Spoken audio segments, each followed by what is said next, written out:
ആയത്തുള്ള Ali Khamenei ഇറാനിൽ അധികാരത്തിൽ വന്ന ശേഷം അദ്ദേഹത്തെ വധിച്ചു. അദ്ദേഹത്തെ ഇപ്പോഴാണ് അമേരിക്കയും ഇസ്രായേലും ചേർന്ന് വധിച്ചത്. അതിനുശേഷം അദ്ദേഹത്തിൻ്റെ മകനായിട്ടുള്ള മുജ്തബ ഖമനേയി അവിടെ ഇറാനിൽ അധികാരത്തിലേറി. എന്നാൽ ഇപ്പോൾ മുജ്തബ ഖമേനി മരണപ്പെട്ടോ എന്നുള്ള റിപ്പോർട്ടുകളാണ് നമ്മളെ പാശ്ചാത്യ മാധ്യമങ്ങൾ പങ്കുവയ്ക്കുന്നത്.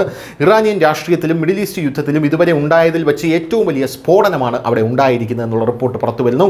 ദ ടൈംസിലെ ഒരു റിപ്പോർട്ട് അനുസരിച്ച് ഇറാനിലെ പുതുതായി നിയമിതനായിട്ടുള്ള പരമോന്നത നേതാവ് മുജ്തബ ഖമേനി നിലവിൽ എവിടെയാണ് എന്നറിയില്ല. ഇയാൾ അബോധാവസ്ഥയിലാണ് എന്നാണ് പല മാധ്യമങ്ങളും പറയുന്നത്. ഇയാളുടെ നില വളരെ ഗുരുതരമാണെന്ന് റിപ്പോർട്ട് ചെയ്യപ്പെട്ടിട്ടുണ്ട്. എന്നാൽ മരണപ്പെട്ടു പോയി എന്നുള്ള റിപ്പോർട്ടുകളുമുണ്ട്.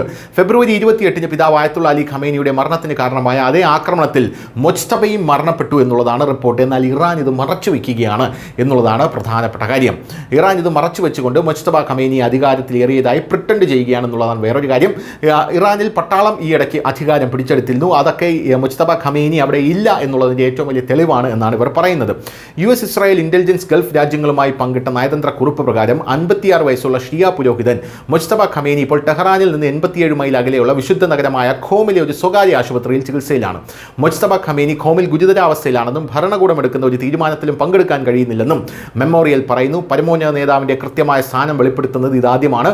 ഇന്റലിജൻസ് ഏജൻസികൾക്ക് ഇതിനകം തന്നെ ഈ വിവരം ലഭിച്ചിരുന്നു. പക്ഷേ ഇതുവരെ അത് രഹസ്യമായി സൂക്ഷിച്ചിരുന്നു എന്നാണ് നമുക്ക് മനസ്സിലാക്കാൻ സാധിക്കുന്നത്.